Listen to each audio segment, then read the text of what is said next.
In this tutorial, I'm going to show you how to make a Photoshop collage. Now, first you're going to need some images. You can use the images that I provide you with here, or you can find your own images from the internet, as long as they are school appropriate. So we're going to start by downloading this folder here, collageimages.zip. Click the three little dots and go ahead and hit download. Now, once that's fully downloaded, now if you're using my images, make sure that you quit Teams and close out any other apps that may be running besides Photoshop so that it runs a little bit faster. The only other app you're going to need open is your downloads, or it's your Internet Explorer, or your File Explorer, I'm sorry, and you're going to find the folder in your downloads. Okay, now notice that this is a zip folder with the little zipper on here. Now, it will let you open the folder, but even here, it's not going to load your images, and Photoshop is not going to let you open these images. So we need to do what's called extracting. So once you've found the folder, you're going to right-click on it, and you're going to hit Extract All. You can go ahead and unselect this area here so that the new window doesn't pop up, and just go ahead and hit Extract. This is going to basically make a new copy of that folder, but as a regular folder instead of a zip folder. I'm going to go ahead and delete the zip folder so I don't get confused on which one I need to use, and then I can exit out of this window. All right, from here we're in Photoshop and we're on the home screen. All right, whether you have downloaded that folder or you have found your own images, you're going to go ahead and hit open and go ahead and find your images. Now, it went straight there, but let me go just show you where that was. So you'd go into your downloads and you'd open a couple folders to get to the images that I provided you with.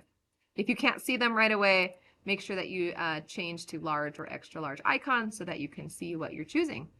Now, you are required to use one background photo. I've provided 6 for you here, so choose your favorite. You're also going to need to have 3 object images and 1 person image. Again, you can get your own images if you'd like. So I'm going to go ahead and start with a background image and open it. Now, eventually, we will put all of our images in here and adjust them. But go ahead and just open it. And now we're going to go ahead and open up another image. So you can either go to File and hit Open, or you can go back to the Home using the Home button. And we can go ahead and go to Open again.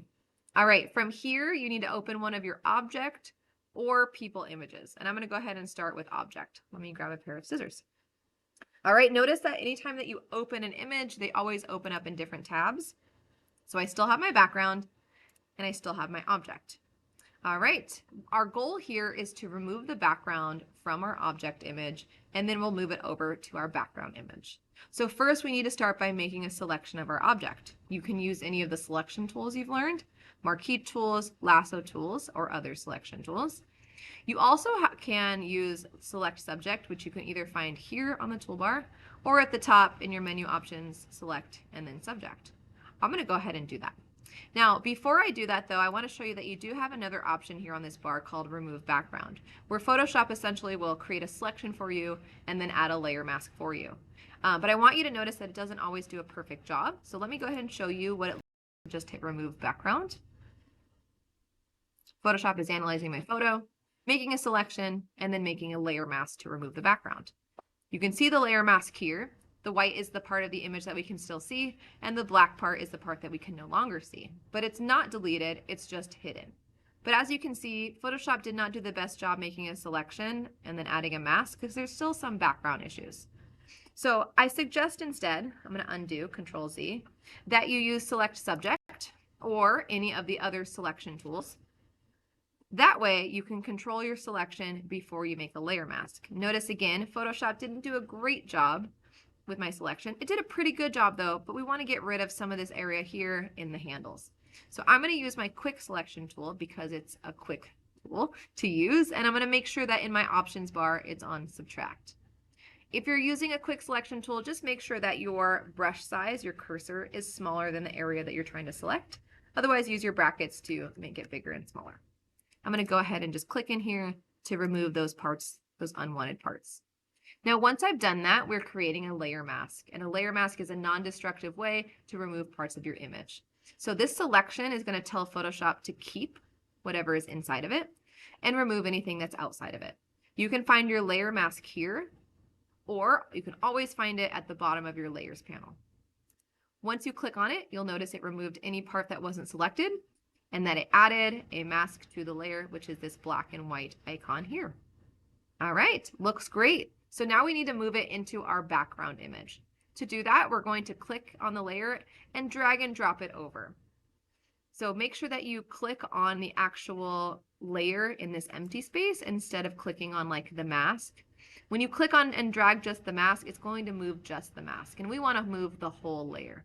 So click, hold in the empty area, and we're going to drag it over to the background tab, but don't let go yet. You don't want to let go until you are hovering over your background, and then you can let go and your object should appear. All right, we're going to go ahead and do this with 3 more objects. So I'm going to go to File and Open, and let's go ahead and do another.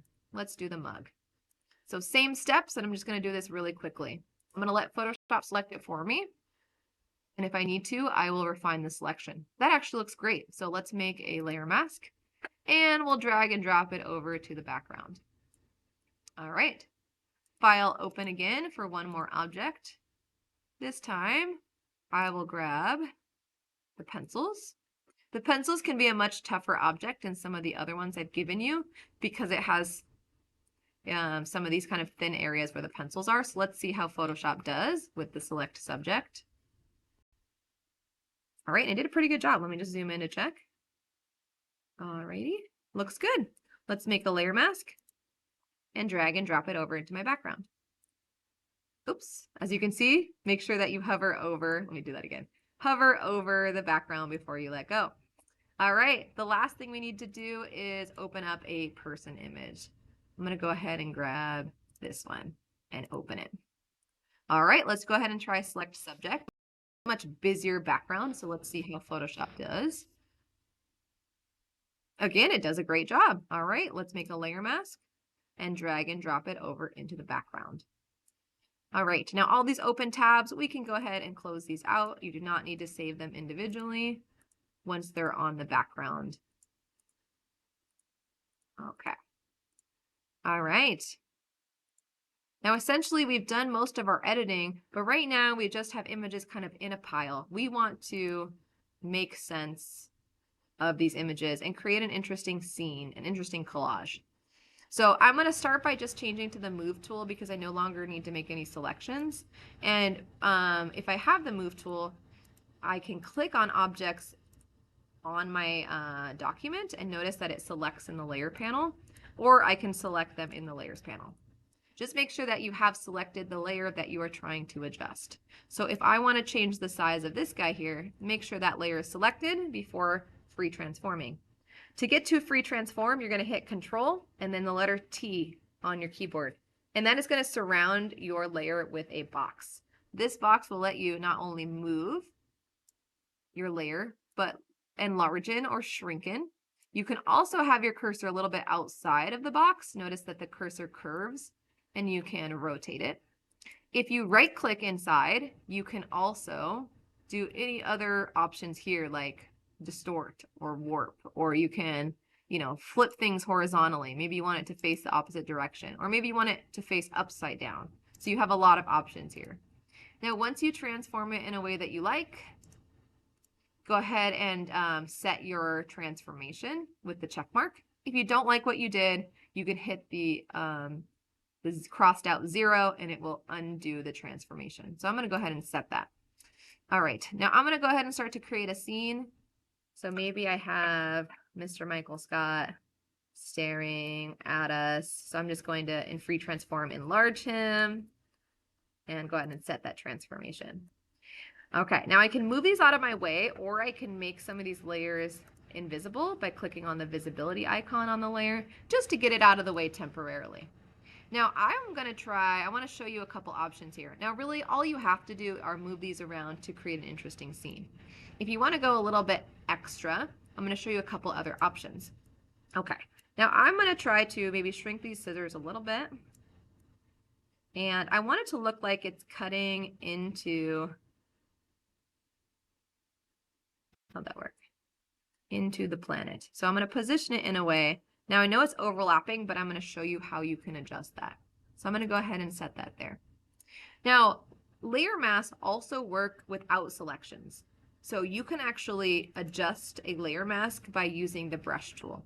So I'm going to work with this scissors layer, and I just want to make sure that before I change my tool that I have the layer mask on the layer selected. So notice this is the thumbnail, this is the layer mask.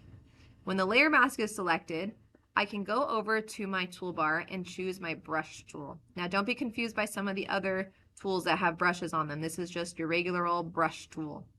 All right, when you select that, it's kind of like the quick selection tool where you can adjust the size of the brush with your brackets. All right, but the most important thing here is that you have your foreground and background colors set to black and white. Foreground is the top color, background is the bottom color. To reset, in case you ever have changed these before, the little version here will default set those colors back to black and white. And then you can switch between them with the little arrow here by clicking on it. Now, keep in mind how a layer mask works. The black area is the area that we can't see, and the white area is the area we can see. So if I have my foreground color set to black, I can use my brush to paint away any area that I don't want. And if I'm really careful about it, I'm going to try to make it look like the scissors is cutting into the planet. Now remember, you can adjust your brush as you go with the bracket tools, which you can also find up here. You can change the size. You also want to consider the hardness of your brush. When it's at 100%, you're going to get a very hard edge. When it's lower, like let's put it at 0, you're going to get a very soft edge when you brush. Notice how gradual that is. I want it set to a hard edge just so that I can get really precise. And I might want to make my brush just a little bit smaller. Anytime you're using the brush to adjust your layer mask, you just want to make sure that you take your time. Now, if you accidentally take away too much, you could always undo with Control Z, or you can switch your foreground color to white. And remember, the white is the part of the layer mask you can see. So I'm going to go ahead and add that back in there by painting with white. All right, now you could do that with any layer mask, and notice the effect it's going to give. There's an illusion now that the rest of the scissors is behind the planet. All right, let me show you a couple other things that you can do. So the next one is the mug. I'm going to switch to my move tool again.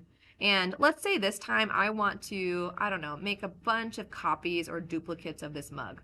Now there's a couple ways that you can make duplicates. You can copy and paste the layer by doing Control C, Control V, and it will make a copy. You can also right click on the layer and choose to duplicate it. When you do that though, you get a little box that pops up asking you if you want to rename the layer, and you can just press OK.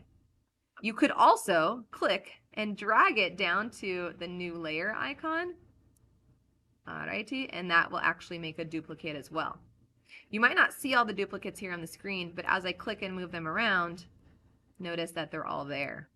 All right, so if I want, I can maybe surround, I don't know, make him a crown of mugs here.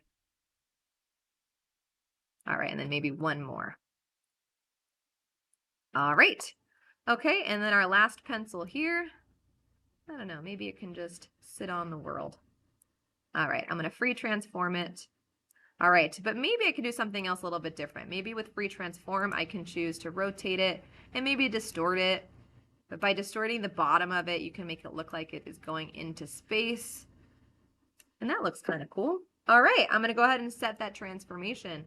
Now, there are much more things you can do with this assignment. I hope I showed you a lot of good options. Remember that the requirements are 1 background, 3 objects, 1 person.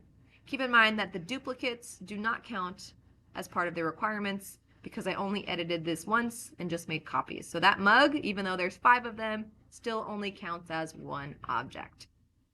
All right, once you are done, we need to save and export. So if you are completely done or not, we need to make sure that we're saving as a Photoshop file. So that means we're going to go up to File and Save As. Make sure that you're saving onto your computer, specifically to your OneDrive. And you should have made a folder in there called Digital Photo. All right, now you're going to name it with your name, -collage, and you want to make sure that it stays as a Photoshop file. Especially if you're still editing, you want to have all of these layers separate still in order to edit them later, and a Photoshop file will keep all of your layers separate. Go ahead and press Save. Now, when you're completely done, you are not going to turn in a Photoshop file. You are going to turn in a JPEG file. A JPEG file will smash all of these layers together to one file. That's not good for editing, but it's really good for submitting because it's a much smaller file type, and you can open it on any program or device, whereas the Photoshop file can only be opened in Photoshop. So in order to do that, we are going to export, just like we do in Lightroom. Remember, exporting is saving a copy onto your computer. So I'm going to go up to File, and we're going to go down to Export. All right, in order to adjust our settings, we're going to go to Export As. This will open up a box where we really only have one thing we need to change, which is the format. We're going to change this format to JPEG, JPG. If yours has any other option. If it already says JPG, you're good. You can go ahead and hit Export at the bottom of the window, blue button. And then it's going to ask you where to save. All right, just like before, we should be saving into our OneDrive in our digital photo folder with the same name. Notice this time it is saving as a JPEG file. This is that compressed file that is good for submitting. This is the file that you want to turn into Teams. So I'm going to go ahead and hit Save. And you're going to go ahead and turn it into Teams.